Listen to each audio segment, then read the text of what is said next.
வந்திருக்கும் அனைவருக்கும் என்னுடைய முதற்கண் மாலை வணக்கத்தை தெரிவித்துக் கொள்கிறேன். இப்படி ஒரு நாளை அமைச்சு கொடுத்த கடவுளுக்கு என்னோட முதற்கண் நன்றி. இப்படி ஒரு சக்ஸஸ் மீட்டை ஏற்பாடு செய்ய, இந்த சக்ஸஸ் மீட்டுக்கு காரணமாக இருந்த எல்லாரையும் நன்றியோடு நான் இந்த நேரத்தில் நினச்சி பார்க்குறேன். இங்கே வந்திருக்கிற அனைவருக்கும், முக்கியமாக ராதாரவி அப்பா, ஸ்ரீ அண்ணா, யாசர், இந்த படத்தில் இன்னும் நடித்து இங்கே வர முடியாத அத்தனை நல்லுள்ளங்களுக்கும் என்னோட மனமார்ந்த நன்றி. படத்தை பார்த்துருப்பீங்க தியேட்டரில் போயிட்டு. நிறைய பேர் பார்த்துட்டு நிறைய பாசிட்டிவ் கமெண்ட்ஸ் தான் எங்களுக்கு கொடுத்துருந்தாங்க. அது எங்களுக்கு ரொம்பவே பெரிய ஊக்கமாகவும் ரொம்ப பெரிய என்கரேஜ்மெண்ட்டாக இருந்தது. ஸோ இந்த படத்தில் ஆன் ஸ்டேஜ், ஆஃப் ஸ்டேஜ் எல்லா இடத்துலையும் எங்களுக்கு எல்லா வகையிலையும் சப்போர்ட்டாக இருந்த ஒவ்வொருத்தரையும் இந்த நேரத்தில் நான் ரொம்ப நன்றியோடு நினச்சி பார்க்குறேன். உங்கள் எல்லாருக்கும் ரொம்ப ரொம்ப நன்றி. தொடர்ந்து இன்னும் உங்களோட இருக்கிற உங்களோட தெரிஞ்சவங்க, நண்பர்கள் எல்லாருக்கும் சப்போர்ட், உங்களோட கைடன்ஸ் கொடுத்து அவங்க எல்லாரையும் தியேட்டரில் பார்க்க சொல்லுங்கள். Thank you so much. எங்களோட ஆக்ஷன் ரியாக்ஷன் நிறுவனத்திற்கு இது ஒரு ப்ரெஸ்டீஜியஸ் ப்ராஜெக்ட். 2025ஓட ஒரு முதல் வெற்றி அப்படின்றத இந்த டீமோட செலிப்ரேட் பண்ணுறது ரொம்ப ஹாப்பியாகவும் பெருமையாகவும் இருக்குது. இந்த கம்பெனி பற்றி நான் சொல்லி ஆகணும். First RVR studios. இந்த திரு ராஜேஷ் அவர்கள் ஒரு இசையமைப்பாளராக மட்டும்தான் தன்னை எப்போவுமே என்கிட்ட காட்டிகிட்டே இருப்பார். அவங்க மனைவியார், அவங்க தான் ப்ரொடியூசர். இந்த குடும்பமே எங்கள் மூலமாக இந்த படம் வெளியே வரணும் அப்படின்றதுக்காக நிறைய எஃபர்ட் எடுத்தாங்க. எஃபர்ட்ன்றதை விட ஒரு நம்பிக்கையோடு அதை கொடுத்தாங்க. ஐ ஹோப் இன்றைக்கி அதை நாங்கள் முடிஞ்ச அளவுக்கு ஃபுல்ஃபில் பண்ணியிருக்கேன் நம்புகிறேன்.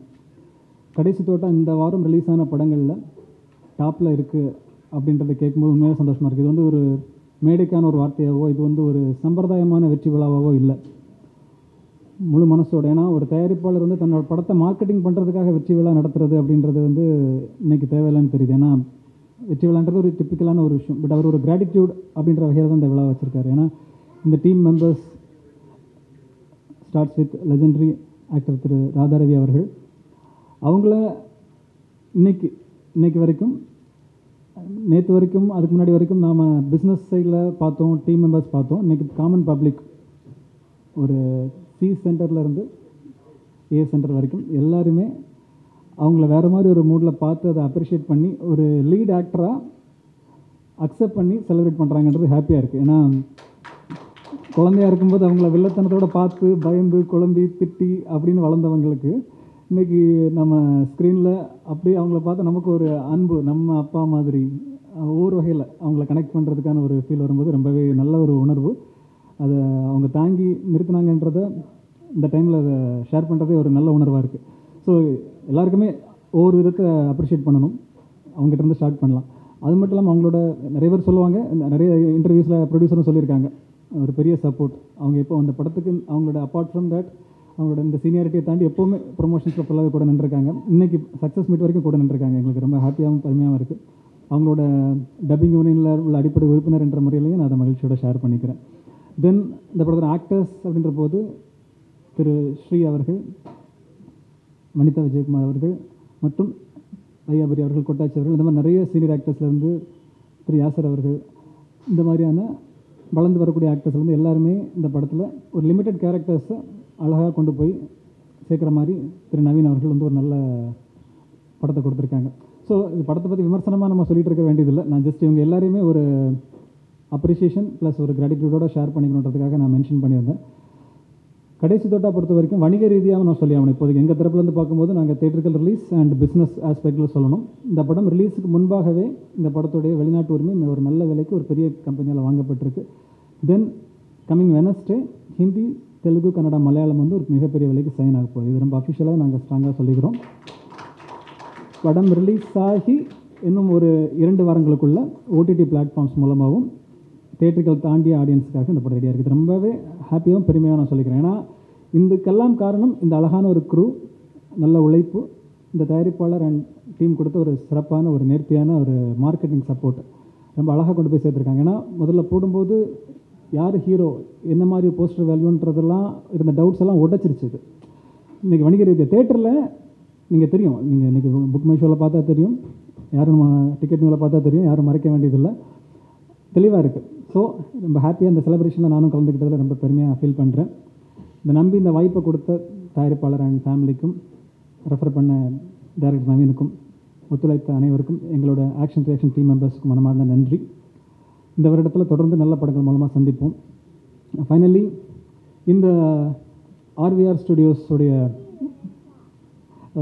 உரிமையாளர் திரு சுவாமிநாதன் ராஜேஷ் அவர்கள், அவங்களை கண்டிப்பாக சொல்லி, எனக்கு ரொம்ப ஷார்ட் டைமில் வந்து அவரை பற்றி ஒரு தெளிவான மனநிலையில் தெளிவான ஒரு ஐடியாவில் நான் முதல்ல இல்லை. இவர் எதுக்காக சினிமாவில் இருக்கார், இவரோட ரூட் டிஃப்ரெண்ட்டாக இருந்தது.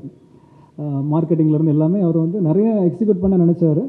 ஆனால் இது எப்படி போகும், இவர் ரொம்ப கரெக்டாக இருக்காரான்ற குழப்பம் இருந்துச்சு. அந்த படத்தோட மார்க்கெட்டிங் எக்ஸிக்யூஷனில் அவர் கூட இருந்து ட்ராவல் பண்ணும்போது தான் தெரிஞ்சது அவர் ரொம்ப நேர்த்தியான ஒரு தயாரிப்பாளருக்கான எல்லா அம்சங்களோடையும் ப்ரிப்பேர் ஆகிட்டு இருக்காருன்றது. அல்டிமேட்லி அவர் சினிமாக்குள்ளே வந்திருக்கோம். ஃபேமிலி எல்லாமே சொன்ன விஷயம், அவங்களோட சிஸ்டர் இருக்காங்க, அவங்களாம் வந்து இந்த படத்தோட செலிபிரிட்டி ஷோவில் ஒன்று ஷேர் பண்ணிக்கிட்டாங்க. என்னோட பிரதர் படம் எடுக்க வந்தது வந்து நான் ஒரு மியூசிக் டைரக்டராக ஜெயிக்கணுன்றதுக்காக தான் ப்ரொடியூஸ் பண்ண வந்திருக்காங்கட்டு.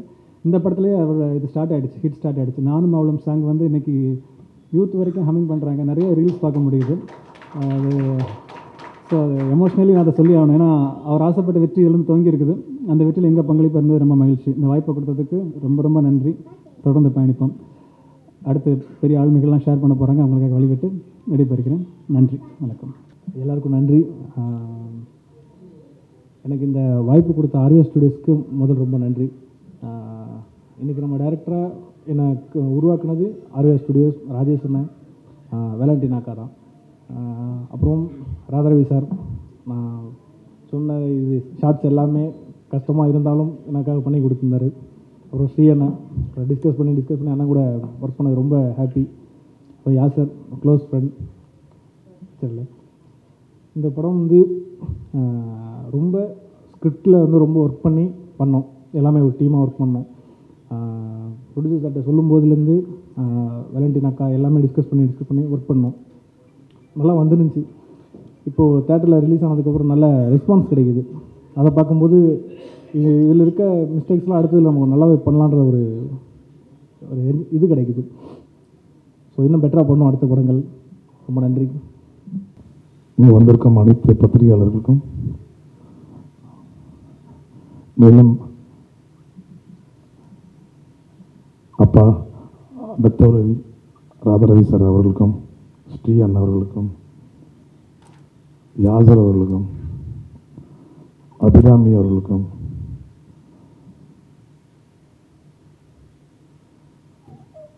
மோகன் அவர்களுக்கும், டைரக்டர் நவீன் அவர்களுக்கும், லோகேஷ் அவர்களுக்கும், அஸ்வின் அவர்களுக்கும், புகழ் அவர்களுக்கும், சரத் அவர்களுக்கும், தாஸ் அவர்களுக்கும். ஏன்னா எல்லாரையும் ஏன் சொல்கிறேன்னா, ஒரு 3 டேஸாக எல்லோரும் தேட்டருக்கு போயிட்டே இருக்காங்க. ஒவ்வொரு பக்கம் ஒவ்வொரு தேட்டர் போயிட்டு இருக்காங்க. அது ஒரு பெரிய விஷயம். ஏன்னா டிஸ்ட்ரிபியூட்டர்ஸ் அண்ட் இந்த ப்ரொடக்ஷன் போக வேண்டிய எல்லா விஷயங்களுமே எல்லாருமே போயிட்டே இருக்காங்க. அது மாதிரி இந்த டிஸ்ட்ரிபியூஷன் சைடில் இந்த Praveen and then Sivan, Sanjay, thanks Tamizha, theatres owners கிட்ட வரைக்கும் பேசுகிறாங்க. அவங்க சின்ன பையனே இல்லை. உங்களை பார்த்தா எனக்கு பொறாமையாக இருக்குது. தேட்டர்ஸ் ஓனர்ஸ் கிட்ட பேசி என்ன போயின்ட்டுருக்கு. இன்றைக்கி ஒரு ஷோ வந்து எனக்கு ரொம்ப தெரிஞ்சவங்க லேட்டாக வந்துட்டாங்க. உடனே காசி டாக்கீஸ் ஓனர்கிட்ட அந்த பையன் பேசுகிறான். பக்கத்தில் உட்காந்து நான் யாருக்கோ ஃபோன் பண்ணுறான்னு நினச்சிருந்தேன். மேனேஜர் சார் இந்த மாதிரி ஒரு 10 மினிட்ஸ் கழிச்சு ஷோ போடுங்க. அவரும் அங்கேருந்து ஓகே சொல்லிட்டா கொடுக்கு. நான் நினச்சேன் சரி ஓகே மேனேஜர் கொடுக்க. இல்லை சார் ஓனர் சார். ஓனரா? அந்தளவுக்கு இந்த ஆக்ஷன் ரியாக்ஷன் ஜெனீஷ் அவங்க டீம் வந்து எல்லா தேட்டர்ஸ் ஓனர்ஸ்கிட்டையும் ரொம்ப ரொம்ப க்ளோசஸ்டாக இருக்காங்க. அது காரணம் அவங்களோட நேர்மையான விஷயங்கள் தான். ஏன்னா எவ்வளோ தேட்டர்ஸ் போடுறேன்னு சொன்னாங்களோ அந்த தேட்டர்ஸ் வந்துச்சு. ரெண்டாவது, ஒரு 3 நாளைக்கு முன்னாடி எங்களுக்கு 5 தேட்டர் தான் கிடச்சிது. நானும் ஜெனிஷும் உட்காந்துருந்தோம். டேபிள் 1-to-1 உட்காந்துருக்கும் போது பேசியிருந்தோம். ட்ராகன் போயிட்டுருக்கு, எந்த தேட்டரும் எடுத்துக்க மாட்டேன்ட்டாங்க. சரி, நான் சொன்னேன் ஒரே விஷயம், இந்த படத்துக்கு கடவுள் ஏதோ ஒன்று வச்சுருப்பார். அது கிடைக்கட்டும். நான் ரொம்ப ஆசைப்பட மாட்டேன். ஆசைப்படுறது எனக்கு கிடையாது. எனக்கு தேவை விஷயம் என்னென்னா, என்னை உருவாக்கின தெய்வத்துக்கு, அந்த தெய்வத்துக்கு தெரியும் ராஜேஷ்க்கு எவ்வளோ கொடுக்கணுன்றது. அதனால் எவ்வளோ ஸ்க்ரீன் வேணால் வரட்டும்னு என் மனசை காத்துக்கிட்டே இருந்தேன். ஆனால் ஜெனிஷ் வந்து ஒரு பாசிட்டிவாக சொல்லிட்டு இருந்தார், இல்லை பிரதர் பாருங்கள், வெட்னஸ்டே நைட்டு வந்து உங்களுக்கு ஸ்க்ரீன்ஸ் ஏறும் கண்டிப்பாக அப்படின்னாரு. வெட்னஸ்டே ஈவினிங் நான் அவர் டிஸ்ட்ரிபியூட்டர் டீம்லாம் ஜஸ்ட் சாப்பிட்டுட்டு இருக்கும்போது ஃபோன் கால்ஸ் வந்துக்கிட்டே இருக்குது. சார் உங்கள் படம் ப்ரமோஷன் சூப்பராக இருக்குது, எனக்கு இந்த தேட்டர் கொடுங்க. கோயம்புத்தூர் அப்படியே ஏறுது, திருப்பூர் ஏறுது, அப்படியே ஈரோடு, மதுரை அப்படியே கேட்டுக்கிட்டே இருக்காங்க. ஆஹா சரி ஓகே. ஃபோன் கால்ஸ் வரும்போது நான் அப்போ கூட இவர் தேட்டர் லிஸ்ட்டு எழுதுற வரைக்கும் நான் நம்பலை. சரி ஒரு வேலை எதுவும் நடக்கலாம் அப்படின்னு நம்பிவிட்டேன். ஆனால் தேர்ஸ்டே மார்னிங் தான் என்கிட்ட ஒரு லிஸ்ட் அனுப்பிச்சார், பிரதர் இதெல்லாம் வந்திருக்கு இதெல்லாம் வந்திருக்கு. அதில் பெரிய பெரிய தேட்டர் தேவி, ஏஜிஎஸ். ஏன்னா ஏஜிஎஸில் வந்து உங்களுக்கு தெரியும் கண்டிப்பாக அவங்க படத்தை தான் ஃபஸ்ட்டு ப்ரமோட் பண்ணுவாங்க. ஆனால் அந்த ஸ்க்ரீனில் ஃபஸ்ட்டு ஷோ நம்மளுடைய தான் ஓடுது, 9:30 ஷோ. அதுக்கு நம்மளே கிளாப் பண்ணிக்கணும். ஏன்னா அவங்க வந்து அவங்க படத்தை தான் ஃபஸ்ட் ஷோவாக போடணும். ஏன்னா எவ்வளோ கூட்டம் வந்தாலும் போக தான் செய்வோம் கண்டிப்பாக அந்த படத்துக்கு. அந்த மாதிரி போயிட்டுருக்கு. அவங்களுக்கு ஒரு விஷயம் சொல்லிக்கிறேன் இந்த நேரத்தில். பட் அதையும் மீறி இந்த நம்ம படத்துக்கு ஒரு 9:30 ஷோ கொடுத்ததுக்காக அந்த ஏஜிஎஸ் நிறுவனத்துக்கு நான் ரொம்ப நன்றி சொல்கிறேன். ஏன்னா ஒரு நம்பிக்கை வச்சு இன்ன வரைக்கும் ஷோ பிரேக் ஆகாமல் போயிட்டுருக்கோம். அதுதான் ஒரு பெரிய விஷயம். எந்த ஒரு தேட்டர்லையும் ஷோ பிரேக்கே இல்லை. நான் அப்போ கூட கேட்டேன் ஜெனிஷ் கிட்ட, எப்பா என்ன ஏதாவது கூல் டவுன் பண்ணியிருக்கீங்களா? இல்லை நீங்களே போங்க, அந்தந்த ஏரியா புக் மை ஷோ போங்க, டிக்கெட்ஸ் போய் பாருங்கள், உங்களுக்கு நீங்களே ரிப்போர்ட் எடுங்க. அவங்க ஸ்டூடெண்ட்ஸ் எல்லாருமே ரிப்போர்ட் கொடுத்துட்டே இருக்காங்க. எவ்ரி 1 hour 2 hours ஒன்ஸ் கொடுத்துட்டே இருக்காங்க. அதனால் ஜெனிஷ் வந்து நன்றி சொல்கிறதோட எங்கள் வீட்டில் பட்ட கஷ்டங்கள், அவங்களோட ஆசைகள் வந்து நிறைவேற்றி வச்ச ஜெனிஷுக்கு நான் என்ன சொல்கிறதுன்னு தெரியல. இது ஐஸ் பிடிக்கலாம் கிடையாது, அவரோட ஒர்க்கை அவர் செய்கிறாரு. பட் எக்ஸ்ட்ரானரியாக பண்ணார். நைட்டு 1:30 மணி 2 மணிலாம் உட்காந்து ஃபோன் கால்ஸ் பேசிகிட்டு இருப்போம். அப்போயும் அவர் வந்து, ஏன்னா அவர் வந்து டைமிங்க்கு தூங்குறவர். அவங்க வீட்டில் 9 மணியான ஃபோன் ஆஃப் பண்ணுறவர். ஆக்சுவலி அப்போ தான் கேள்விப்பட்டேன். 9 o'clock phone silent, you will sleep. Morning 4 o'clock எழுந்துப்பார், வாக்கிங் போவார், யோகா பண்ணுவார். நிறைய பேர் தான் ஜெனிஷு, பட் நிறைய யோகாசனம்லாம் பண்ணிக்கிட்டு இருக்கேன். நான் கூட கேட்டேன், என்ன பண்ணுறது இதெல்லாம் கல்யாணம் பண்ணுறது, அதெல்லாம் நல்லது உடம்புக்கு, அதெல்லாம் பண்ணிக்கிட்டு இருக்கேன் அப்படின்னாரு. அப்பேற்பட்ட ஆள் வந்து ஒரு 4 நாளாக வந்து 1:30 மணி 2 மணி வரைக்கும் பேசிகிட்டு இருந்தோம்.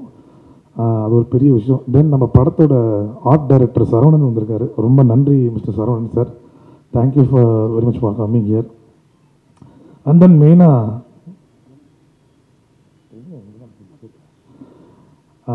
இந்த படம் ஃபஸ்ட்டு ஷோ உதயம் தேட்டரில் போகும்போது, சாரி கமலா போகும்போது full shows full seats completed.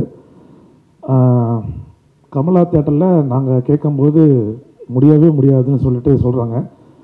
முதல் நாள் ஈவினிங்கு ஜெனிஷ்க்கு ஃபோன் பண்ணி நாங்கள் கொடுத்துட்றோம், நாங்கள் வந்து ட்ராகனை எடுத்துகிட்டு நாங்கள் 10:30 மணி 11:30க்கு மாற்றிக்கிறோம், உங்கள்கிட்ட கொடுத்துறோன்னு சொன்னோன்னே ரொம்ப ஹாப்பி. அது எந்த நம்பிக்கையில் கொடுத்தாங்களோ அந்த நம்பிக்கை ஷோ ஃபுல்லாச்சு. அதனால் அது ஒரு பெரிய விஷயம்.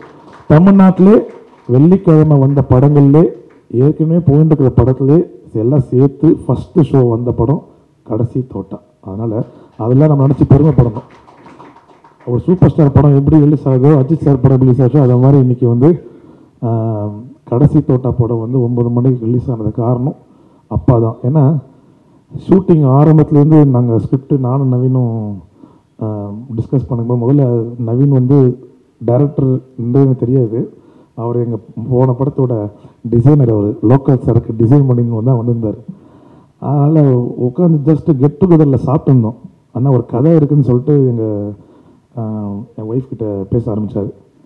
அந்த ஸ்பார்க் எடுத்துக்கிட்டாங்க, நல்லா இருக்கு இந்த கதை அப்படின்னு சொல்லிட்டு ஆரம்பித்தது தான் இன்றைக்கி அவர் இன்றைக்கி டைரக்டராக. ஏன்னா இத்தனை நாள் நான் நவீன் கூப்பிட்டுருந்தேன், நான் அது இன்னிலேருந்து கூப்பிட முடியாது, டைரக்டரும் கூப்பிட்டாகணும். ஏன்னா ஸ்க்ரீனில் வந்துட்டார் அவர், அதுக்கு உண்டான ரெஸ்பெக்டை நம்ம கொடுத்தாகணும். அதனால் மிஸ்டர் நவீன் வந்து இன்றைக்கி டைரக்டரானது ரொம்ப சந்தோஷம். ஏன்னா நிறைய அவங்களோட அசிஸ்டன்ஸ் எல்லாருமே, ஆனந்தாக இருக்கட்டும், அஸ்வினாக இருக்கட்டும், அந்த யுகேஷாக இருக்கட்டும், ராமா இருக்கட்டும், அது மாதிரி எல்லாருமே செம்ம ஹார்ட் ஒர்க்கு வந்த படம் தான் இந்த படம்.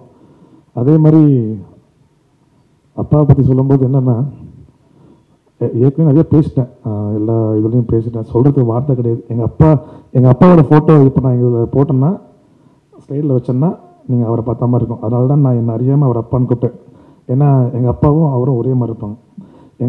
ஆக்சுவலி என்னென்னா என் சிஸ்டர் என் அப்பாலாம் வந்து ஒரு ஃபாரினர்ஸ் மாதிரி இருப்பாங்க. நான் எங்கள் அம்மா கலர், நான் வந்து ஒரு ஆஃப்ரிக்கன் டைப்பில் இருப்பேன்.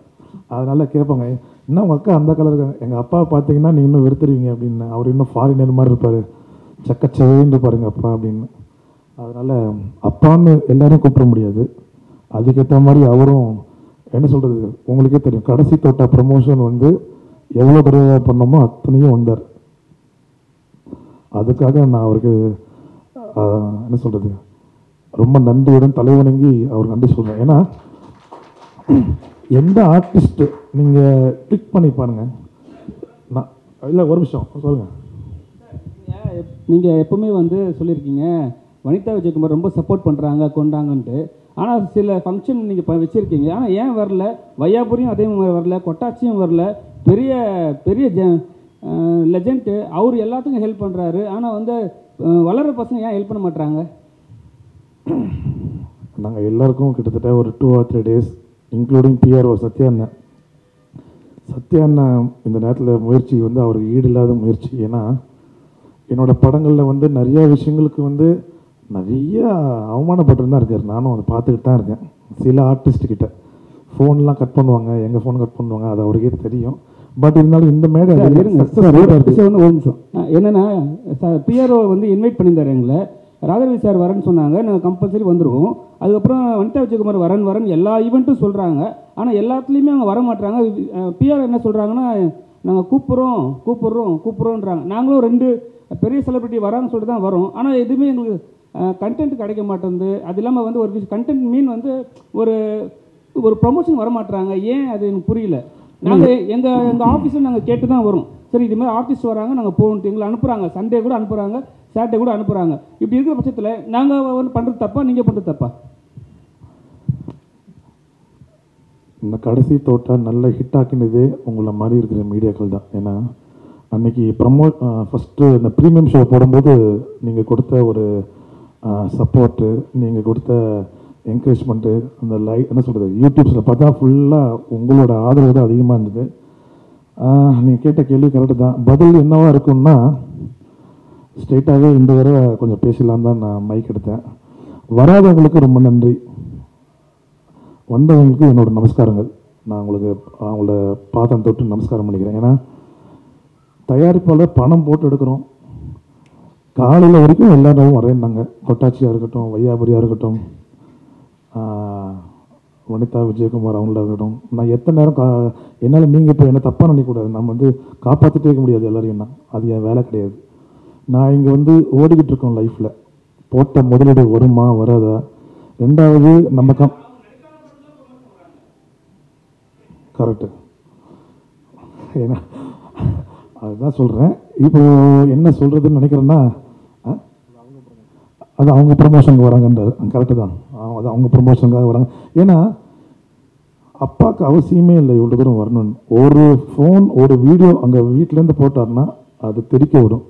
அவர் எப்படா வரணும், எத்தனை மணிடா வரணும், டேய் நான் ஆக்சுவலி கார் அனுப்புகிறேன், உங்கள் கார்லாம் தேவையில்லை, என் காரில் வரேன்டா, ஃபோனை விடாண்டார். அது மாதிரி ஸ்டீயாக இருக்கட்டும். ஸ்டீக்கு வந்து இருக்கிறவங்களுக்கு தெரியும், உங்களுக்கு சீரியலோட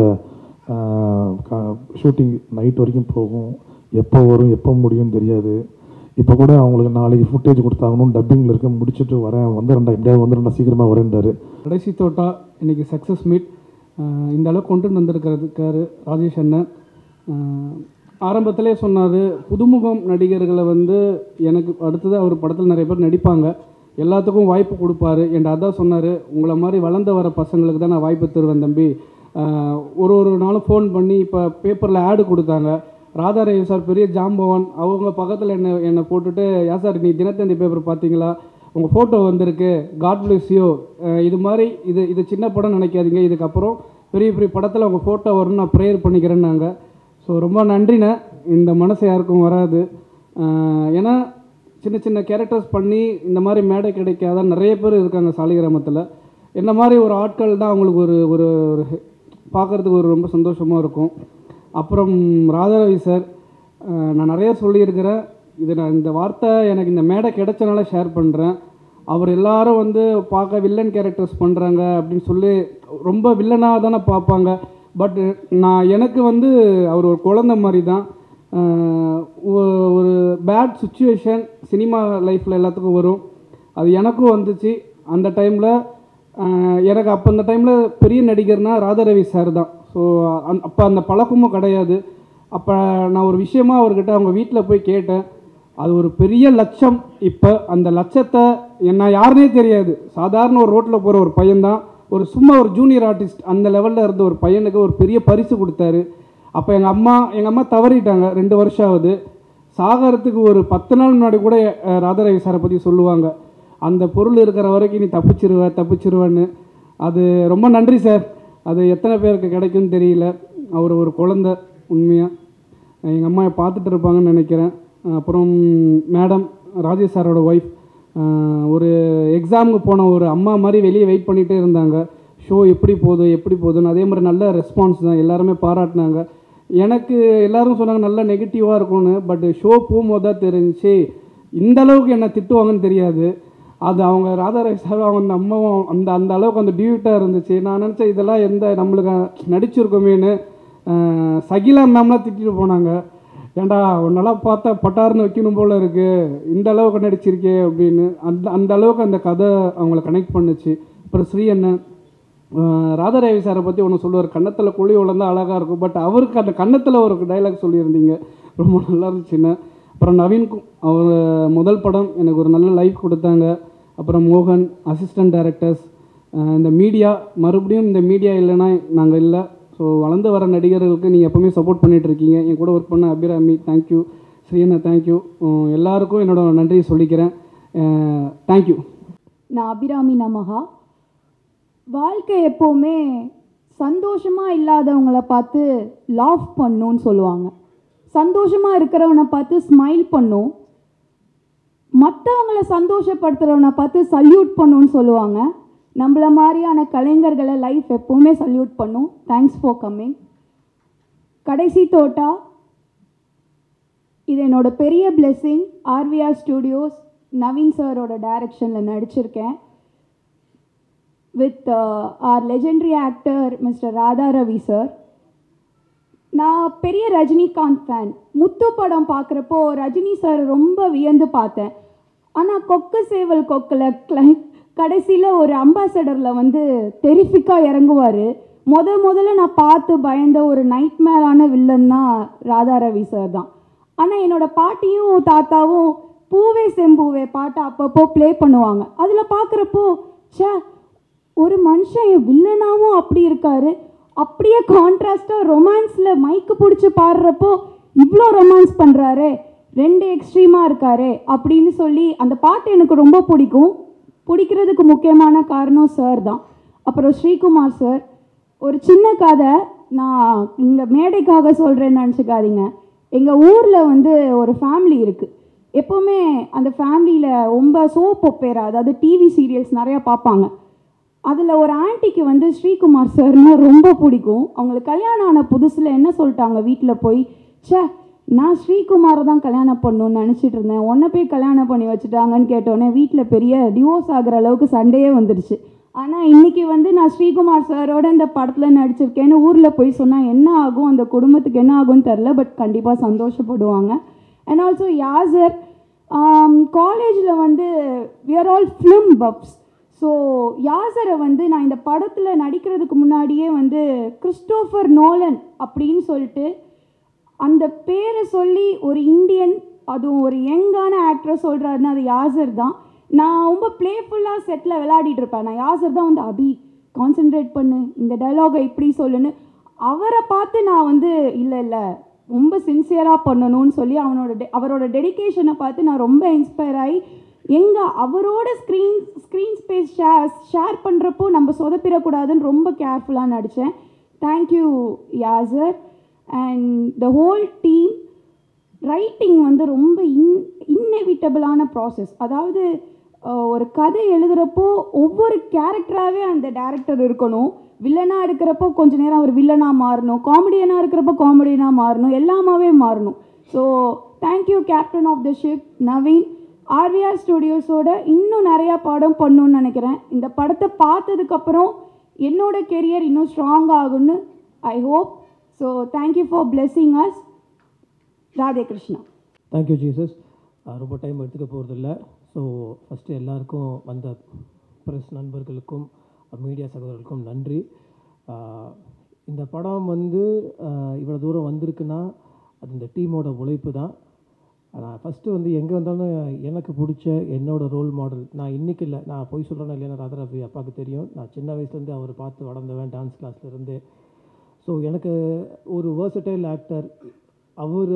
நான் இன்றைக்கி நாங்கள் நடிக்கும் போது கூட அவரோட பாதிப்பு இல்லாமல் நாங்கள் நடிக்கிறதில்ல, அவரோட பாதிப்பு இல்லாமல் நாங்கள் கெட்டப் மாற்றுறது கிடையாது. இந்த படம் அவர் கூட நடிக்கிறேன்னு சொல்லும் போது எனக்கு அவ்வளோ எக்ஸைட்டடாக இருந்தது. ஏன்னா நிறைய விஷயம் அவர்கிட்ட கற்றுக்க போகிறோன்னு. அவர் ஏற்கனவே சிஸ்டர் சொன்ன மாதிரி அவர் எந்த கேரக்டர் கொடுத்தாலும் அதுக்கு ஒரு டெஃபினேஷன் கொடுக்குற ஒரு உண்மையான ஒரு கலைஞன். அதனால தான் அவரோட டிம்பிள் எனக்கு ரொம்ப பிடிக்கும். அதனால தான் வேணுன்ட்டே அந்த டைலாக்லாம் அதில் போட்டதெல்லாம் நான் தான் போட்டேன். இந்த மாதிரி இப்படி பேசிக்கிறேன், இந்த மாதிரி பேசிக்கிறேன்னு.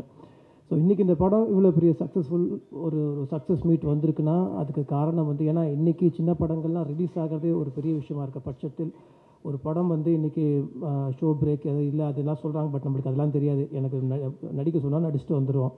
ஆனால் நான் ஏன் சின்சியராக இருக்கேன், நான் ஏன் ஹார்ட் ஒர்க் பண்ணுறேன் அப்படின்னா எங்கள் அப்பா கிட்டேருந்து கற்றுக்கிட்டது, ராதாரவி அப்பா கிட்ட கற்றுக்கிட்டது, எங்களோட அப்பா கிட்ட கற்றுக்கிட்டது, எங்கள் தாத்தா கிட்டேருந்து கற்றுக்கினாங்க. எங்கள் தாத்தா ஒரு ப்ரொடியூசர் நாங்களாம். இந்த இதுக்கெலாம் நான் வரலன்னா ராதாரவி அப்பா காது மேலே நிறைவார். அவருக்கு எல்லா உரிமையும் இருக்குது. ஏன்னா இன்றைக்கி ஒரு கஷ்டப்பட்டு ஒருத்தவங்க ஒரு படம் எடுக்கிறாங்கன்னா எவ்வளோ சிரமத்தில் போவாங்க, எதுக்கெல்லாம் கஷ்டப்பட்டுருப்பாங்க தெரிஞ்சு ஒரு படத்தை ரிலீஸ் பண்ணுறது அவ்வளோ ஒரு கஷ்டமான விஷயம். இந்த ஹெல்ப் கிடையாது, இது நம்மளோட கடமை, இதை நம்ம தான் ஆகணும்.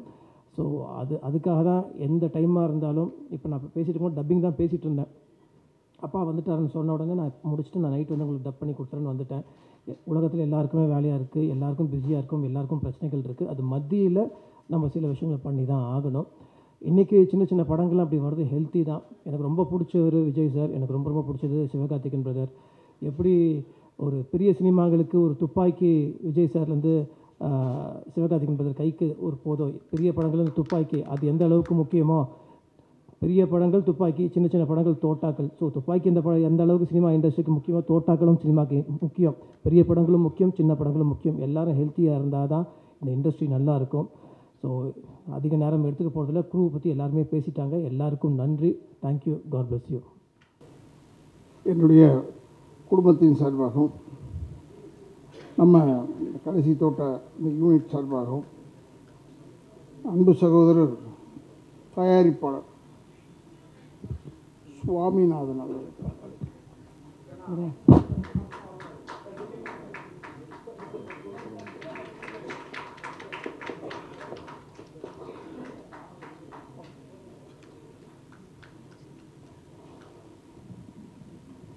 அடுத்தது இந்த captain of the ship Naveen அவர்களை மேலே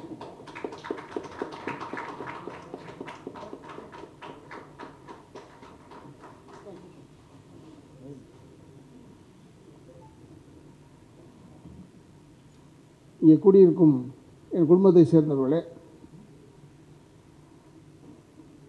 என்னை ஆளாக்கிவிட்ட ஆல் த யூடியூபர்ஸ் அண்டு பத்திரிகையாளர் அன்பர்களுக்கும், இந்த இடத்தை அளித்திருக்கும் அன்பு சகோதரர்களுக்கும், நிர்வாகத்திற்கும் என்னுடைய வணக்கங்களை கூறி, நான் சாமிநாதனை தனிப்பட்ட முறையில் அவனை சொன்னோம்னா பெரிய குழப்பமாயிடுச்சு எனக்கு. சுவாமிநாதனா இல்லை வெறும் சாமிநாதனான்னு அது பிடிச்சி பார்க்குறேன். இங்கே யூ இருக்காங்க, யூ இல்லை, ஒருவேளை இவர் வேறு அவர் வேறு யாருன்னு என்னென்னு அந்த ஒரு டவுட் வந்தது எனக்கு. ஐ ரியலி அப்ரிஷியேட் அந்த ப்ரொடியூசர் தான் இப்படி தான் இருக்கணும், சோகமாக இருக்கணும், சிரிச்சிட்டானா ஒம்பாயிடும்.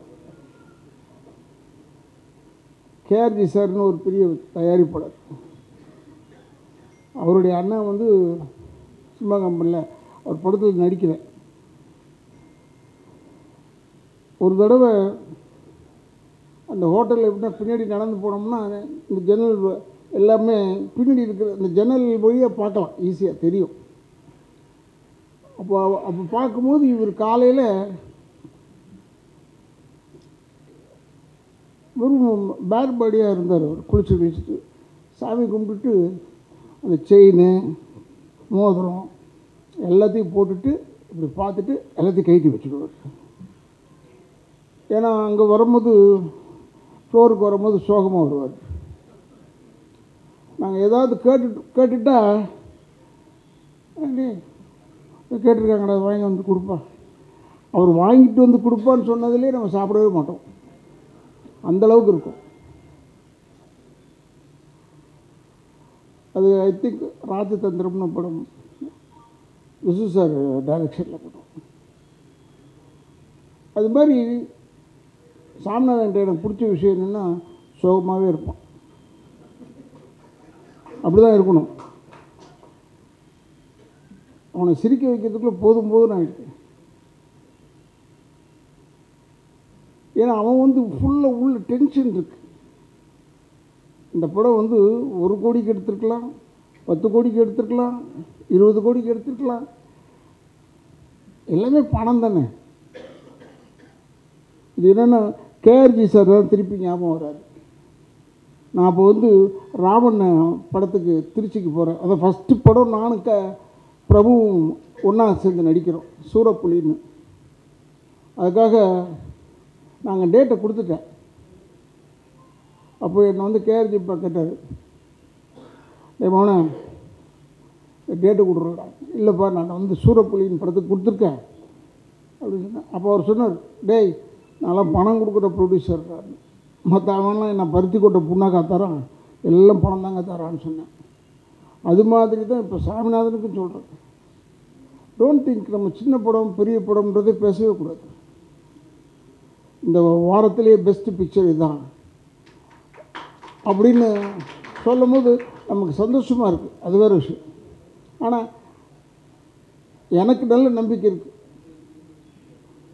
ஒரே விஷயத்தில் தான் எனக்கு நான் நம்பிக்கையை கொஞ்சம் தள்ளி போட்டேனே ஒழிய, ஏன்னா சாமிநாதன் மேலே ரொம்ப அன்பாக என்னன்னு தெரியல, என்னை பூஸ்ட் பண்ணி காமிச்சிக்கிட்டே இருந்தார். இந்த ஃபோட்டோ போட்டுக்கிட்டே இருந்தார் எல்லாத்துலேயும். அப்புறம் கூட ஸ்ரீ நிற்கிற மாதிரியும் செஞ்சுட்டார். அதை பார்த்தா நீங்கள் ரொம்ப பேர் கேட்டாங்க, இல்லை சார் காட்ஃபாதர் மாதிரி படமா சார்? ஏன்பான்னு கேட்டேன். இல்லை பக்கத்தில் ஸ்ரீ நிற்கிறாரு, நீங்கள் உட்காந்துருக்கீங்க, அப்போ இது ஏதோ அது ஏன் காட்ஃபாதர்னு சொல்கிறீங்க? ஏன் நம்ம ஊரில் படமே இல்லையா? படம் இருக்கும், நம்ம இதிலே இருக்கும். எப்பவுமே நமக்கு அது ஒரு பெரிய பெருமை. வெளிநாட்டுக்காரனை பற்றி பேசிக்கிட்டே இருக்கல நமக்கு ஒரு பெருமை. இப்போ பாருங்கள், இந்த படம் தான் நிற்குது, இந்த படம் தான் ஓடுதுன்னு சொல்கிறாங்க எல்லோரும். அவர் சாமிநாதன் சொல்லும்போது எனக்கே ஆச்சரியம். நம்ம படம் நல்லா ஓடுதுங்க. அந்த ஆடியன்ஸில் பேசுகிறாங்க.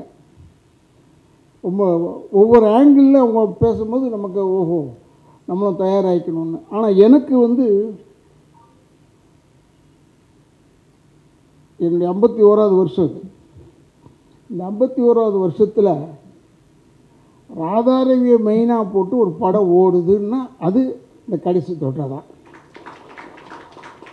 ஸோ இப்போ எனக்கு தைரியம் வந்துருச்சு, தனியாக கூட சோலோவும் நடிச்சிடலாண்டா. இது வரைக்கும் வரல. இன்றைக்கி ஏன்னா 2 படமும் ரிலீஸு. நேற்று அந்த அகத்தியான ஒரு படத்தில் பெரிய வேஷம் பண்ணியிருக்கேன். ஆனால் அதில் பேனர்லெல்லாம் கிடையாது என் ஃபேஸ். வியாபாரம் இல்லைல்ல, நம்ம வியாபாரம் மூஞ்சிகளை பட்டு போட்டிருக்காங்க. அவங்க டிசைன் பண்ணது அவங்க வேணாம் யாராவது ரவின்னு அப்படின்னு நினச்சிருப்பாங்க. பார்த்தா அதெல்லாம் சேர்த்து இந்த ஒரே படத்தில் போட்டிருக்காரு. கடைசி தொட்டால் வரிசையாக இருக்குது, வெறும் ராதாரவி தான். என்னை ஒருத்தர் கேட்டார், சொல்ல வந்தேன், ஏன் சார் நீங்கள் இதே ட்ரெஸ்ஸு தான் என் படத்தில் போடுவீங்க, ஒரே ட்ரெஸ் தானே சார் உங்களுக்கு, ஏன்பான்னு கேட்டேன். இல்லை எல்லா ஸ்டில்லுமே இப்படி தானே இருக்குது, அது ஒரு நாள் கதையாக இருக்கக்கூடாதா, டெய்லியாக மாற்றிக்கிட்டு இருப்பாங்க அப்படின்னு நான் சொன்னேன். இருந்தாலும் ஒரு ஓரத்தில் நான் வந்து சீனியர் ஆக்டர் அதெல்லாம் சொன்னாங்க. இட்ஸ் வெரி குவாய்ட், படம் முதல்ல ஓடட்டும் அப்புறம் சந்தோஷப்பட்டுப்போம் அப்படின்னு தான் இருந்தேன். ஏன்னா நான் என்னை வந்து எத்தனை வாட்டி அங்கே வாங்க இங்கே வாங்கலாம் சொன்னார், படம் பார்க்க வாங்க தியேட்டருக்கு வாங்கன்னு. அது நான் வரமாட்டேன், எனக்கு எப்பவுமே அது பழக்கம் கிடையாது. இனிமேல் பழகிக்கணும். மெயினாக நடிச்சோம்னா போய் தான் பார்க்கணும் போல இருக்கு. ஏன்னா ஜனங்க என்ன நினைக்கிறான்னு நமக்கு தெரியணும்ல. ரொம்ப ஒரு அற்புதமான ஒரு சகோதரன். ரொம்ப ரொம்ப சின்ன படம் இது. இது வந்து சொல்கிற அளவுக்குள்ள இந்த சக்ஸஸ் மீட்டுக்கெல்லாம் வைக்கிற அளவுக்கு பெரிய படம் இல்லை. ரொம்ப சின்ன படம். என்னென்னா சாமிநாதனுக்கு மனசு இருக்குது, அதனால் பெருசு பண்ணிக்கிட்டே வர்றாரு. அதை நான் ஒத்துக்கிறேன். ரொம்ப ஒரு கான்ஃபிடென்ட் டு த கோர் அவர். ஏன்னா அதுக்கு முன்னாடி படங்கள் வந்து எல்லாம் பெரிய பெரிய நோன் ஆர்டிஸ்ட்டை போட்டு எடுத்து சுமாராக போச்சா என்னன்னு எனக்கு தெரியாது. இந்த படம் வந்து டாக் ஆஃப் த டவுன் ஆகிடுச்சு. எங்கே பார்த்தாலும் சொல்கிறாங்க. எனக்கே ஆச்சரியமாக இருக்குது. பரவாயில்லையா நம்ம படத்தை பற்றி சொல்கிறாங்க அப்படின்னு ஒரு சந்தோஷம் இருக்குது. ஒன்றே ஒன்று சொல்கிறேன் சாமிநாதன், உங்களுக்கு சொல்கிறேன். உங்கள்கிட்ட சொல்லணும்னு அவசியம் இல்லை. சின்ன படம் பெரிய படம்ன்றதே கிடையாது. ஓடனா பெரிய படம், ஓடலைன்னா சின்ன படம் தான். அதுதான் கணக்கு. ஏன்னா நிறைய இப்போ சொல்கிறோமே, தயாரிப்பாளர் அவர் படம் எடுக்க முடியாமல் போயிட்டார், இப்படி படம் ஓடாத படத்தை எடுத்து எடுத்து செய்ய முடியும். கண்டென்ட்னு கற்றுவாப்பில் சாமிநாதன். கண்டென்ட் இருக்கான்னு கேட்பார். அதில் அவர் பெஸ்ட் என்னென்னா அவருடைய ஒய்ஃப் வேறு கூட, அவங்க பாதி டெக்னீஷியன் வேறு. முழு டெக்னீஷியனும் இல்லை, பாதி டெக்னீஷியனு அவங்க தான் ஃபைனல். அண்ட் இதில் வந்து வெரி நைஸ். அங்கே ஷூட்டிங் எடுக்கல, குடும்பமாக இருப்போம்னு சொல்ல அதுதான். அங்கே எல்லோருமே குடும்பமாக இருந்தால் அவங்க அக்கா வர்றது, அவங்க சம்சாரம் இருக்கிறது, இதெல்லாம் வந்து ஃபேமிலியாக அப்படியே பேசிக்கிட்டே இருக்க வேண்டியது தான். எனக்கு ஸ்ரீகிட்ட பிடிச்ச விஷயம் என்னென்னா, அஃப்கோர்ஸ் இந்த படத்தில் அவன் தாடி வச்சுருக்கான், அது வேறு. பட் இனிமேல் இப்போ தாடி இல்லாமல் வந்தான், அவ்வளோ அழகாக இருக்கான். ஆனாப்பா இதே மாதிரி படம் பூரா வந்திருக்கலாம் மேடம். ஆனால் தாடி வைக்கிறது இப்போ ஒரு ஸ்டைல் போல இருக்கு. முதல்லலாம் இந்த தாடிக்குன்னே ஃபேமஸ் யாருன்னா ஜெமினி சார் தான். சோகம் ஆகிட்டாருன்னா உடனே தாடி வந்துடும். எங்கேருந்து தான் வருமோ டப்புன்னு ஒரு தாடி வந்துடும். ஆனால் இப்போ எல்லாருமே தாடி வச்சுருக்கேன். இதில் சோகமாக இருக்காங்களா இல்லை சந்தோஷமாக இருக்காங்களான்னு தெரியல. அதை காமிக்கவும் தெரியல இப்போ வர ஆளுங்களுக்கு. அதனால் தாடி வச்சுட்டு எல்லாத்தையும் மறைச்சிடலான்னு. ஆனால் நான் ஸ்ரீகிட்ட சொல்கிறேன், is a very great son of a great man. அதனால் சொல்கிறேன்,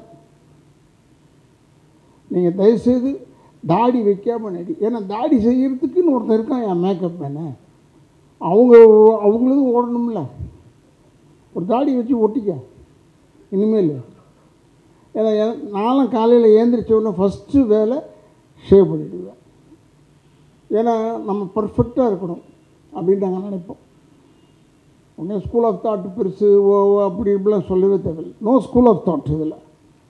நான் நிறைய பேருக்கு சொல்லியிருக்கேன், தாடி வைக்காதீங்க. இன்றைக்கி காஸ்ட்லியஸ்ட் ஃபெலோ ஷாருக் கான் தான் இந்தியாவில். அவரே தாடி வைக்கல. அவரை சொன்னால் தான் ஒத்துக்குவாங்க இவங்க. அவரே தாடி வைக்கலையா, அப்போ நம்மளும் வைக்காமல் இருக்கலாம். அவன் வேறு நம்ம வேறு தெரியாது. அவர் மாதம் வாடகையே 25 லட்ச ரூபா கொடுக்குறாராங்க இன்றைக்கி பார்த்த நியூஸு. அதனால் அவருக்கு எக்ஸஸ் ஆஃப் மணி இருக்கும்போது என்ன செய்கிறதுனே தெரியாதுன்றது நல்லா தெரியுது பார்க்கறது. அவர் அந்த 25 லட்ச ரூபா வாடகைக்கு போகாமல் ஒரு அனாதை ஆசிரமத்துக்கு கட்டி அவங்கள அதில் வளர்க்கலாம், எல்லோரும் உதவி பண்ணலாம், பண்ணால் நல்லாயிருக்கும். பட் இந்த படம் ஓடுறதுக்கு மெயின் காரணம் யாருன்னா அந்த சாமிநாதனுடைய தைரியம். சாமிநாதன் தான். அவன் நல்ல மனசுக்கு பிரமாதமாக ஓடுது. இல்லைன்னா நான் இந்த சத்யா எனக்கு சொந்தக்கார மாதிரி சத்யா நொய்யின்னு ஃபோன் பண்ணிகிட்டே இருப்பான் அப்பப்போ. எப்பா வந்துடுறீங்களாப்பா, எப்பா அங்கே வந்துடுறீங்களாப்பா. என்னங்கடா இது சத்யா தொல்லை பண்ணுறானே. அப்புறம் சாமிநாதன் ஒரு பக்கம் ஒரு ஃபோன் வந்து எனக்கு வந்து சொல்லிட்டோம்னா கேட்டுக்கிட்டே இருப்பேன். நேற்று நான் ரெடி ஆகிட்டேன் இந்த ஃபங்க்ஷனுக்கு. நேற்று நான் ரெடி ஆகிட்டு கேட்டேன், நான் எத்தனை மணிக்கு தான் வரணும், நாளைக்கு வரணும். ஐயோ அவ்வளோ நேரம் இருக்கா, 24 மணி நேரம் டைம் இருக்கா. நான் நேற்றே ரெடி ஆகிட்டேன். இவெல்லாம் சத்யா வந்து ஃபோன் பண்ணிக்கிட்டே இருந்தேன். என்னடான்னு கேட்டால் ஏதாவது ஒரு இந்த படம் ஒரு படம் ரிலீஸ் ஆகிறதுக்கு உழைப்பவர்கள் மட்டும்தான் தேவைன்றதுக்கு ஒரு பெரிய உதாரணம் இந்த ப்ரொடியூசர் சாமிநாதனும் சத்யாலாம். ரொம்ப எனக்கே ஆச்சரியமாக இருந்தது. அந்த படம் ரிலீஸ் ஆகி ஃபஸ்ட்டு ஷோ ஓடினதுக்கப்புறம் தான் இவங்க ஓஞ்சாங்கன்னு நினைக்கிறேன். அது வரைக்கும் ஓயறதா இல்லை. I really appreciate. எனக்கெல்லாம் உண்மையிலே சொல்கிறேன், 51வது வருஷத்தில் போய் ஒரு படம் பிரமாதமாக ஓடி எனக்கு ஒரு நல்ல பேர். மெயினாக என்னை போட்டு ₹1 சீந்த மாட்டான் என்னை போட்டான். ஏன்னா நான் பண்ணுறதே என்ன வில்லன் வேஷம் பண்ணியிருக்கேன். ஆனால் நான் நல்லா பண்ண படமெல்லாம் தெரியவே தெரியாமல் போயிடுச்சு. உதாரணத்துக்கு பிசாசு ஒரு படம், அப்புறமா சூரியன் சட்டக்கல்லூரின்னு ஒரு படம் நடித்தேன். ரொம்ப பேருக்கு தெரியாது அந்த படம். நல்ல படம், நல்ல கேரக்டர் எனக்கு.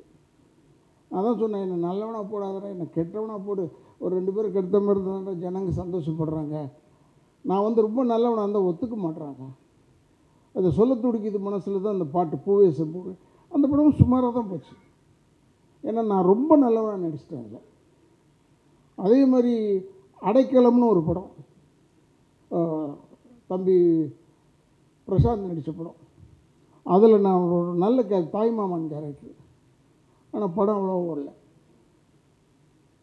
இதில் கொஞ்சம் இதில் ஆக்சுவலாக கெட்டவன் தான். இதில் பார்க்கறதுக்கு நல்லவ மாதிரி இருக்கிறேன், ஆனால் எண்டில் கெட்டவன் தான். பழி வாங்கிறதுக்கோ எதுக்கோ கொலை தானே. என்னென்னா நான் உட்காந்துருக்கும் போது என்னால் உட்கார முடியல. ஏன்னா எல்லோரும் ஸ்ரீ ஆகட்டும், டைரக்டர் ஆகட்டும், எல்லாருமே அப்பா அப்பான்னு சொல்கிறாங்க. என்ன இது வேறு சொல்லிவிட்டு இது வேறு என்ன அரசியலில் மாட்டி விட்ருவாங்க போல இருக்கு. இல்லை இல்லை, நான் ஏதோ தப்பாக சொல்லிட்டேனோ? இல்லை, ஏன்னா அவங்கவுங்க கெஞ்சுறாங்க. நான் அப்புறம் கூப்பிடு, அண்ணன் கூப்பிடு, தம்பி கூப்பிடு. நம்ம கெஞ்சவங்க கொள்ள சும்மா உட்காந்துருக்கோம், அப்பா அப்பா அப்பா அப்பா அப்பா அப்பா அப்பான்னு கூப்பிட்றாங்க. அப்போ நான் நினச்சிக்கிட்டேன், பரவாயில்ல இவங்க சொல்கிறதுக்கு இவங்க சொல்கிறதுக்கும் ஒத்து போகுது இப்போ. ஆனால் வெளியே தெரிஞ்ச ராதா ரவி நமக்கு எதிர்ப்பானவன், அதனால் சொல்லிட்டாருன்னு சொல்லிட போகிறாங்க. அதுக்காக பயந்தேன் நான். ஏன் இவங்க திருப்பி அப்பா அப்பா அப்பான்னு கூப்பிட்றாங்கன்ட்டு. பட் ஒன்று தெரிஞ்சுக்கணும், சுமையை தூக்குபவன் தான் தந்தை. அதனால் அந்த சொல்லும்போது எனக்கு பெரிய சந்தோஷம். இந்த படம் நடிக்கிறேன்.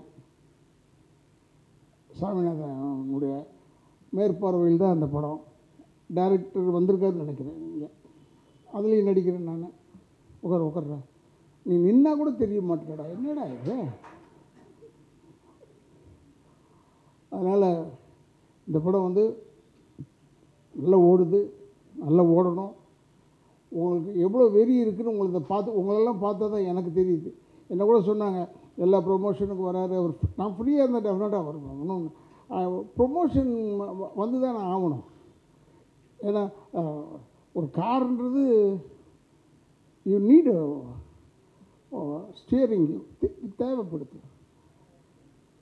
ஸ்டீரிங் இல்லைன்னா கார் முழுமையாகாது. அது மாதிரி every aspect you must have.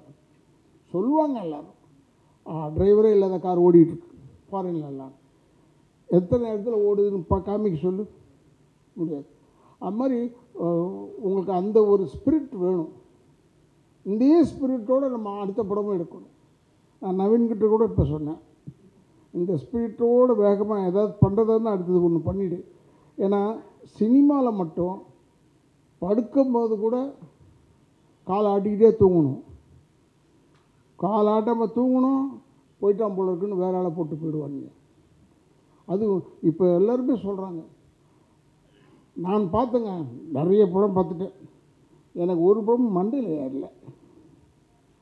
யார் நடிகர்னு தெரியல எனக்கு. ஃபஸ்ட்டு பாயிண்ட், கொஞ்சமாக தெரிஞ்ச நடிகர்கள் 2 பேரை போடலாமுன்னா இல்லை இல்லை இல்லை அப்படின்னு. இது எப்படின்னா, தானு சார் படத்தில், நான் அந்த பேரை சொல்கிறேனே, தானு சார் படத்தில் ரஜினி சார் வச்சு கபாலி தான் எடுத்தார். ரஞ்சித்துடைய ஃபஸ்ட் படம் கபாலி. அந்த படம் எடுக்கும்போது நான் தானு சார்கிட்ட எப்பவுமே நல்லா பழகும்போது கேட்பேன். ஏன்னா எனக்கு நடிக்க மட்டும்தான் தெரியும். கேமரா முன்னாடி நடிப்பேன், நல்லா நடிப்பேன். அப்புறமா எல்லாம் ஃப்ரெண்ட்ஸ் ஆகிடும். நான் கமலஹாசன் மாதிரி எல்லா லைனும் கற்றுக்க மாட்டேன். அவன் உண்மையான அறிவாளி, அவன் பொறுமையாக எல்லாத்தையும் கற்றுக்கிட்டு அவ்வளோ செய்கிறான். நமக்கு அந்த வேலை கிடையாது, வெறும் நடிப்பு தான். வெறும் நடிப்பு இருக்கிறது நல்லது தானே, ஒன்றே ஒன்று தெரிஞ்சால் போதும் நமக்கு.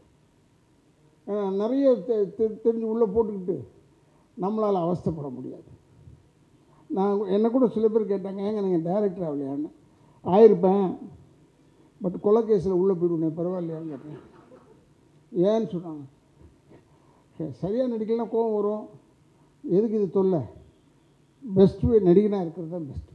டைரக்டர் ரொம்ப கஷ்டமான விஷயம்.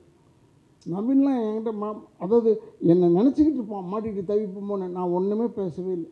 ஸ்டார்ட் கேமரான்னு ஆக்ட் பண்ணுவேன், கட்டுன்னு போய் உட்காந்துருவேன். எங்களை நல்லா கவனிச்சுக்கிட்டாப்புல சாமிநாதன். என்ன ஒன்றுன்னா 4 நாளைக்கு கேட்டு 2 நாள் தான் யூஸ் பண்ணி அனுப்புவார். 2 நாள் இங்கேருந்து கொடைக்கானல் போயிட்டு வருவேன், அப்புறம் திருப்பி அப்படி தான். பட் நீங்கள் ஒன்று தெரிஞ்சுக்கணும், உங்ககிட்ட சொல்கிறேன், இப்போ கூட பேசாமல் சொன்னீங்க. இந்த படத்தில் தான் எனக்கு கால் ப்ராப்ளம் ஆகி 2 முட்டியும் ஷூட்டிங்கை கேன்சல் பண்ணிட்டு வந்துட்டேன். இது என்னுடைய 51 வருஷத்தில் படமே ஷூட்டிங் என்னால் கேன்சல் ஆனது கிடையாது. தான் ஃபஸ்ட்டு டைம் நான் சொன்னேன். ஒரு 2-3 நாள் என்னால் முடியல வந்து ஆப்ரேட் பண்ணிக்கிறதுக்கு முன்னாடியே ஷூட்டிங்கை முடிச்சிட்டேன். ஏன்னா இதில் தான் இந்த படிக்கட்டு ஏறாமல் முடியாமல் பண்ணதெல்லாம் வந்து சாமிநாதன் தான் காரணமே. சாமிநாதன் தான் படிக்கட்டில் இப்போ டக்குன்னு ஏற முடியல, அதை பிடிச்சி தான் ஏறணும். ஏன்னா அதை பார்த்தா நம்மளால உடனே ராதாரவி தாங்கி ஏறி வந்தார், நடக்க முடியாமல் இருக்கார், எப்படியாவது என்னை கெடுத்துடணும், சினிமாவில் வரக்கூடாதுன்னு நினைக்கிறாங்க. நான் என்ன செய்ய முடியும்? நான் தான் சொன்னேன், டப்பிங் யூனியன் எலெக்ஷன் அப்போ தான் அந்த கால் ஆப்ரேஷன் ஆகி க்ரச்சஸோடு போனேன் உள்ள. இது ஒன்றும் சாவலியாடாங்க ஒருத்தன் கேட்டான். அதாவது என்னுடைய சாவில் ஒருத்தர் சந்தோஷப்படுறான் பாரு. ஏன்னா நான் தொந்தரவாக இருக்கிறேன்னு நினைக்கிறேன், அவனுக்கு சிரமமாக இருப்பேன்னு நினைக்கிறேன். நான் ரொம்ப சிரமமானவன் தான். பக்காவாக இருக்கணும், கரெக்டாக இருக்கணும், எல்லாம் கரெக்டாக இருந்தால் எல்லாம் நல்லது. அது மாதிரி எல்லாம் கரெக்டாக இருந்தது, படம் சக்ஸஸ் ஆகிடுச்சு. இந்த படத்தை இந்த கடைசி தொட்ட படத்தை பெருசாக எடுத்திருந்தா நிறைய செலவு பண்ணி ஒரு 10 கோடியோ 20 கோடியோ எடுத்திருந்தால் இந்த அளவுக்கு ஓடாமல் இருந்திருக்கும். இப்போ ஓடுது, ஏன்னா எது தேவையோ அதை மட்டும் எடுக்கிறோம். அப்போ ஒரு சின்ன படம் சொல்கிறோம், சின்ன படம் அது பெரிய படம், சின்னது பெருசுன்றதே கிடையாது. இப்போ இனிமேல் இது பெரிய படம் தான். இப்போ யாசர் பேசும்போதெல்லாம் சொன்னானே, ரவி சார்கிட்ட நாங்கள் எனக்கு உண்மையாக அடையாளம் தெரியல இந்த பேரை, அதனால தான் வீட்டுக்கு வேடான்னு சொன்னேன். ராட்சசன் படத்தில் நடிச்சிருக்கேன் சார் சொன்னான். எதில்டா நடிச்சிருக்கேன்? ராட்சசனா? எங்கே வந்தேன் சார்? இந்த சின்ன பையன் அவரில் இந்த இதெல்லாம் போட்டுக்கிட்டு அவன் நான் தான் சார். அடப்பாவி, ஓ மூஞ்சாடா இது, எவ்வளோ அழகான ஒரு முகம், அதை மறைச்சிக்கிட்டு வந்திருக்கேன் திட்டினேன். அதுலேருந்து ஐ திங்க் அவன் வந்துடுவான்னு நினைக்கிறேன். கண்ணுக்கு நல்லா பிரைட்டாக இருக்குது, பெரிய லெவலில் வருவான்றது எனக்கு ஒரு நம்பிக்கை. இப்போ ஸ்ரீ வந்து முதலே சொல்லிட்டு போயிட்டான், அமரன் படத்தில் நடிக்கிறதுக்கு நான் போகிறேன்னு, அதெல்லாம் முடிச்சுட்டு தான் வருவேன். ஏன்னா அங்கே அது ரொம்ப பெரிய படம். இன்னொன்று it's a very good film Amaran. அதில் ஸ்ரீக்கெல்லாம் நல்ல ரோலு. அதுக்கு மேலே ஏன் இதுக்கு மேலே இல்லையே ஸ்ரீன்னு நினச்சோம்னா, அப்போ வந்து அந்த சாய் பல்லவிலாம் எடுத்துருக்கணும். சாய் பல்லவிலாம் நடிச்சது நான் எல்லோரையும் நடிக்க வைக்கணுமே, அதனால தான் கொஞ்சம் கொஞ்சம் அப்படி பிரித்து கொடுத்துருப்பாங்க. But you done very well. இது உனக்கு இதுவும் ஒரு சக்ஸஸ் படம். இனிமேல் ஸ்ரீ அடுத்த படத்தில் போட்டு தான் ஆகணுன்ற லெவலில் கொண்டாந்துட்டான். ஏன்னா ஒரு படம் ஓடிடுச்சு, இன்னொரு படம் ஓடிடுச்சுன்னா அடுத்தது கொண்டாந்துருவாங்க. இப்போ நான் கூட தைரியமாக இருக்கிறேன். கொஞ்சம் கேப், ஒரு 1.5 வருஷம் கேப் விட்டுட்டேன் சினிமாவுக்கு. இப்போ சொன்னால் கேட்குறாங்க, ஆனால் நல்லா ஆயிட்டீங்களாண்ணே. ஓ, அப்போ எல்லாருக்கும் தெரியுது உடம்பு சரியில்லைன்னு, ஆனால் நல்லானது மட்டும் தெரியல பாரு யாருக்குமே. நல்லது தெரியக்கூடாது, அதுக்காக சொல்கிறேன். ஆனால் நான் கேட்டேன், நான் வாய்ப்பு கேட்டுருவேன். ஏன் நடிக்க தானே கேட்குறோம், நான் சொத்து சுகமாக கேட்குறோம் உங்கள்கிட்ட இருந்து. நடிக்க வாய்ப்பு உனக்கு கொடுக்க முடிஞ்சால் கொடுங்க, அவ்வளோதான். ஏன்னா நம்ம ஆக்டிங் தெரிஞ்சோ தெரியாமலும் இந்த லைனில் வந்துட்டு நம்ம. அதனால் இனிமேல் வந்து நான் சினிமா வேணாம்னு சொல்லி போனோம்னா நான் தான் கஷ்டப்படுவேன், சினிமா கஷ்டப்படாது. யார் தான் போயிட்டே இருக்கும். புரட்சி தலைவர் இறந்து விட்டார், நடிகர் திலகம் போயிட்டார், ஜெமினி சார் இல்லை, ஜெய்சங்கர்னு இல்லை, படம் நின்றுட்டா நான் ஓடிக்கிட்டே இருக்கும். யாரோ ஒருத்தங்க நடிப்பாங்க, யாரோ ஒருத்தங்க வருவாங்க. சினிமா மட்டும் வாழ்ந்துக்கிட்டே இருக்கும். என்ன சுருங்கி வாழும் போவேன். ஏன்னா தேட்டர்லாம் இனிமேல் சின்னதாகிடணும். பெரிய தேட்டராக இருந்ததுன்னா முடியாது, தம் கட்ட மாட்டாங்க. இப்போ நிறைய தேட்டர்ஸ்லாம் இப்போ உதயம் காம்ப்ளெக்ஸ்லாம் இடிக்கிறாங்கன்னும் போது மனசு சங்கடமாக இருக்குது, வேதனையாக இருக்குது. முதல்ல சின்னதாக கட்டியிருந்தாங்கன்னா பரவாயில்ல, முதல்ல பெருசாக கட்டிட்டாங்க. அப்போ இருந்த தாட்டுக்கு அது நல்லது, இப்போ இருந்த தாட்டுக்கு இடிக்கிறது நல்லது. But anyway we have done a very good film. ஏன்னா என்னுடைய வாழ்க்கையிலேயே ஃபஸ்ட்டு சக்ஸஸ்ஃபுல் மீட் இப்போ தான் வந்து உட்கார்ந்தேன். இந்த ஒரு படத்துக்கு தான் வந்திருக்கேன். ஏன்னா இந்த சக்ஸஸ் மீட்டுன்றது இப்போ ஃபேஷன் ஆஃப் த டேவாக என்னன்னு எனக்கு தெரியாது. இன்னொன்று தெரிஞ்சு வச்சுக்கோங்க, டைரக்டர் நவீனுக்கு சொல்கிறேன், don't say it's pan India ஃபில்ம்னு சொல்லவே சொல்லாது. பேன் இண்டியா ஃபில்ம் இப்போ உருவாகலை. இப்போ போய் அந்தந்த ஸ்டேட்லேருந்து ஒவ்வொருத்தராக கூப்பிட்டு பண்ண சொல்கிறாங்களே, அது அல்ல, அது பேன் இண்டியா அல்ல. ஏன்னா அதுக்கு முன்னாடி பேன் இண்டியா பண்ணியாச்சு. நாகேஸ்வர ராவ் நடித்தார், முதல்ல தமிழ் படத்தில் நடித்தார், அப்புறம் தெலுங்கு படத்துலையும் நடித்தார், அது பேன் இண்டியா தான். என்டி ராமராவ் நடிச்சிருக்காரு, அதுவும் பேன் இண்டியா தான். ஏன் ராஜ்குமார் சார் நடிச்சிருக்காரு, அதுவும் பேன் இண்டியா தான். வேறு ஸ்டேட்டுக்கு போய் ஆளை போட்டாலும் பேன் இண்டியா தானே. அதனால் இப்போ ஒரு புது புது வார்த்தைங்க வந்துருச்சு, பேன் இண்டியா. 90 கிட்ஸ்ன்னு கேட்குறாங்க என்ன, 90 கிட்ஸுக்கு புரியணும் சார்ன்னு. யார் அவன் 90 கிட்ஸ், யார் அதுன்னு கேட்டேன். இல்லைங்க 90 பிறந்தீங்களான்னு. 90 பிறந்துட்டு அவங்களுக்கு இதெல்லாம் தெரியாதா? அவங்கக்கிட்ட நம்ம கற்றுக்கிற லெவலில் இருக்குது அந்த 90 கிட்ஸு. அப்போ அவர் எஸ் ஆகிட்டாருன்னு சொல்கிறாங்க. என்னென்னா எஸ்கேப்பான், அது எஸ் ஆகிட்டாருன்னு. இதெல்லாம் இப்படிலாம் சுருக்கி இறுக்கி பேசுகிறது உங்களுக்கு சந்தோஷமாக என்னன்னு தெரியாது எனக்கு. தயவுசெய்து எல்லாரும் மொழி வந்து எல்லாருக்கும் புரிகிற மாதிரி தான் நான் தமிழில் தானே பேசுகிறேன். ஸோ உங்களை ஒன்றும் தொந்தரவு பண்ண வேணாம், தமிழில் பேசு, அதில் பேசாது இதில் பேசாதுன்னு சொல்ல தேவையில்லை. பட் எது எப்படி இருந்தாலும் அற்புதமான படம். இந்த கடைசி தோட்டா படம் it's good, very good film. அதாவது இவ்வளோ ஷார்ட் அண்ட் ஸ்வீட்டாக எடுத்திருக்காருன்றதுனால தான் சாமிநாதன் சொன்னேன். அடுத்து நான் கூட படம் பண்ண போகிறேன்டா, இப்போ நீ வந்து தான் எனக்கெல்லாம் செஞ்சு கொடுக்கணும்னு சொன்னேன். ஏன்னா இது எப்படிலாம் போய் இல்லை கொஞ்சம் வாங்கிக்கோ, உங்கள் சம்பளத்தை கேட்காதீங்கப்பா, இவ்வளோண்டு வாங்கிக்கிங்க அவனு சொல்கிறேன்ல, அது மாதிரிலாம் எல்லோரையும் சொல்லி எனக்கு ஃபிக்ஸ் பண்ணி விடு. ஏன்னா நீ வந்து என் படம் தானே சொல்லிட்டு கம்முன்னு விட்றாத, உன் படம் எப்படி எடுப்பியோ அது மாதிரி எனக்கு சொல்லிக் கொடு. ஏன்னா எனக்கு உண்மையில் புதுசாக இருக்குது எல்லாமே. இப்போ நடிக்கிறமே ஒழிய பட் புதுசாக இருக்குது. ஏன்னா ரிலீஸ் பண்ணுறதுக்குள்ளே செனை வாங்கிடுதுன்னு சொன்னாங்க. ரிலீஸ் பண்ணுறதுக்குள்ளே போதும் ஆகிடுது. அவனுக்கிட்ட தான் சொல்லுவான், இல்லை சார் உங்களுக்கு ஒரு ஷோ தான் கொடுக்க முடியும். இப்போ கூட மைக்கில் கூட சொன்னாங்க, அந்த ஒரு தேட்டரில் ஒரு ஷோ தான் கொடுப்பாங்கன்னு சொன்னாங்க. அப்புறமா ஃபோன் பண்ணி 3 ஷோ ஆக்கிடுறோம்னு சொல்கிறாங்க. நான் இப்போவும் சொல்கிறேன், இந்த பெரிய படம் ஓடுது, அது சின்ன படத்தால் தான் பெரிய படத்தால் தெரியும். படம் ஓடணும், அவ்வளோதான். படம் ஓடினா இப்போல்லாம் 3 நாள் ஓடினா பெருசு இல்லையா, வெற்றி தானே உங்களுக்கு. ஏன்னா நான் பார்த்தேன், இந்த அவமானமான ஒரு விளம்பரத்தை பார்த்தேன், வெற்றிகரமான 2வது நாள்னு போட்டான். போச்சுடா, நல்ல வேலை நம்ம முடிகிற தருவாயில் இருக்கும் போது இது மாதிரி போடுறாங்க பேப்பரில்.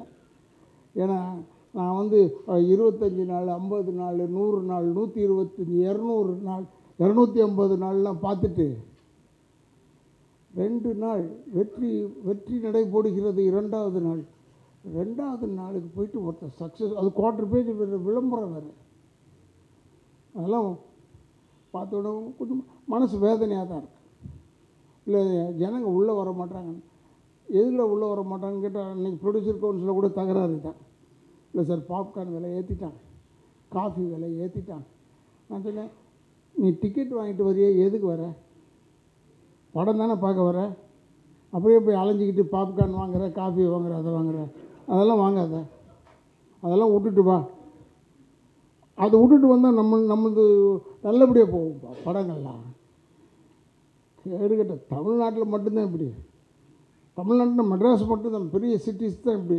போய் செங்கல்பட்டுலாம் பாரு, நல்லா ஓடுது படம். நம்ம படங்கள்லாம் பிரமாதமாக ஓடுது செங்கல்பட்டுலலாம். ஏன்னா இன்னும் ஜனங்க தலையில் உட்காந்துட்டே பார்க்குற லெவலில் தான் இருக்காங்க சில இடத்துல. சில ஊரில், ஒரு சில ஊரில் அப்படி கிடையாது, அங்கே மாட்டிக்கிறாங்க. அங்கே வந்து இந்த பாப்கார்ன் முக்கியமாக போயிடுது, படம் முக்கியமாக போகல உங்களுக்கு. அதனால் இனிமேல் தயவுசெய்து உள்ளே வரும்போது கும்பிட்டுட்டு சொல்லுங்கள், தயவுசெய்து பாப்கார்ன் வாங்காதீங்க, படம் பாருங்கள். படம் வித்தவுட் இன்டர்வல் படம் ஓடிச்சுன்னா சக்ஸஸ் ஆகிடும்னு நினைக்கிறேன். ஏன்னா அந்த இன்டர்வல் விடுறதுனால தான் தொல்லை. ரிலாக்ஸ் பண்ணவே வைக்கக்கூடாது ஜனங்களை என்று சொல்லி எனக்கு தெரிஞ்சது பூரா சொல்லிவிட்டு அப்படி இப்படி இப்படி கொஞ்சம் கொஞ்சம் அப்படி இங்கே அங்கே எங்கேன்னு சொல்லியிருக்கேன். அது என்ன திருச்சி போடுறாங்களோ போடட்டும். எப்படி இந்த அப்பா வந்துடும் நினைக்கிறேன். அப்பா மேட்ரு வந்தாகணும். ஏன்னா கொஞ்சம் நஞ்சம் நாங்கள் நெருங்கி இருக்கலாம்னு நினைக்கும் போது நீங்கள் எப்படி போட்டு எங்களை பிரித்து விட்ருவீங்க. அது கரெக்ட், ஐ டூ அக்செப்ட். ஏன்னா எனக்கு உண்மை அது ரொம்ப ஒரு ஆச்சரியமாயிடுச்சு.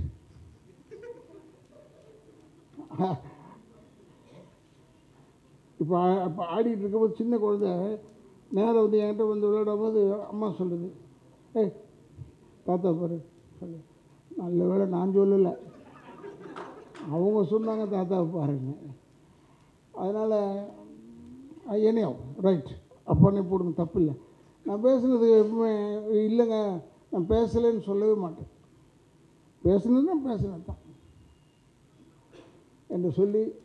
ஏன்னா ஒருத்தர் வெயிட்டிங்கில் இருக்கார், எப்படியாவது ஏன் இவங்க வரலன்னு கேட்கும் போதே நினச்சிட்டேன், ஆஹா ஒரு ஆள் இருக்காரா இங்கன்னு. விட மாட்டார். ஏன்னா அவருக்கு இவங்க ஏன் வரல அவங்க ஏன் வரலன்னா கேட்டார். எப்படின்னா கல்யாணம், நான் அப்போ நினச்சிக்கிட்டேன் இந்த கல்யாணத்தில் அப்படி தான் போனோம்னா வாங்க வாங்க வாங்க வாங்க வாங்க, வீட்டிலேருந்து வரலையா, யோ வந்திருக்கேன் என்ன முதல்ல பாரு, அப்புறமா என்னை தாண்டி பாரு, என்ன விட்டுரு, வந்தவனுக்குள்ள சந்தோஷப்படுத்தணும். நீ அதை விட்டுட்டு இப்படி பார்த்து வீட்டிலேருந்து வரல, இவனுக்குன்னே ஒரு வீடை செட் பண்ண முடியுமா கல்யாணம் பண்ணுறதாண்டா? இல்லை சொல்கிறேன், இதை தப்பாக பேசிட்டேண்ணா.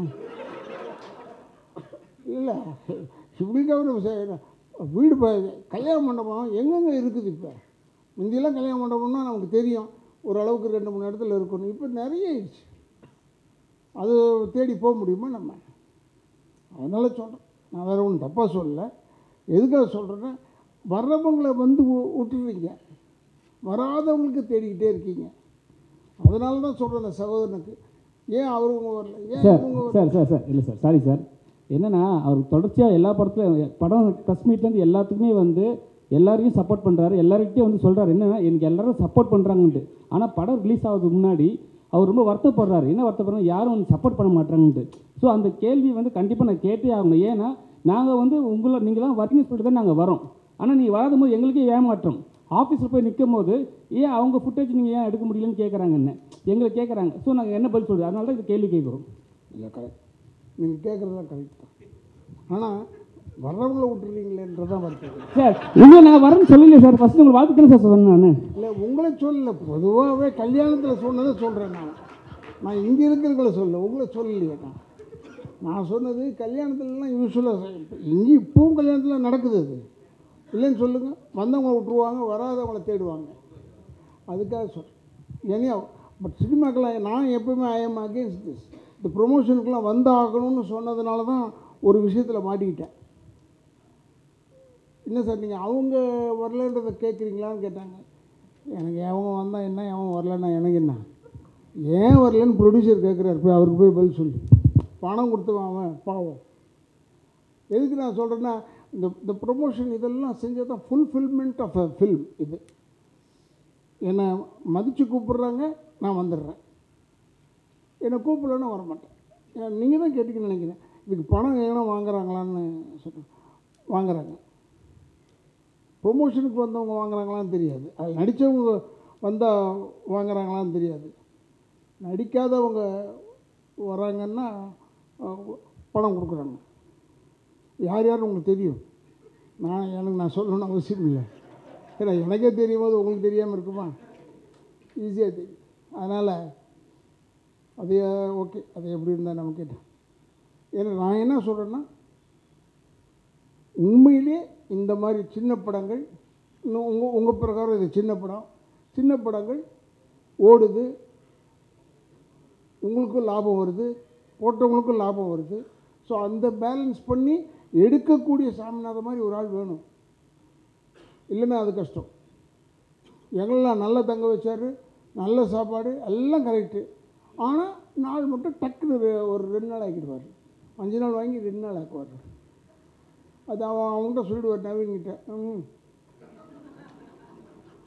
ஏன்னா நான்லாம் வெள்ளை யானை, நான் இருக்க செலவு, அதனால் இப்படி போய்ட்டு நல்லது தான் என்று சொல்லி, நல்ல ஒரு அற்புதமான படம், அற்புதமான நிகழ்ச்சிக்கு என்னை அழைத்தமைக்கு என் குடும்பத்தின் சார்பாக மீண்டும் சாமிநாதன் உங்கள் குடும்பத்துக்கெல்லாம் நன்றியை சொல்லி, இந்த ஹோல் யூனிட்டுக்கும் நன்றியை சொல்லி விடைபெறுகிறேன். நன்றி, வணக்கம்.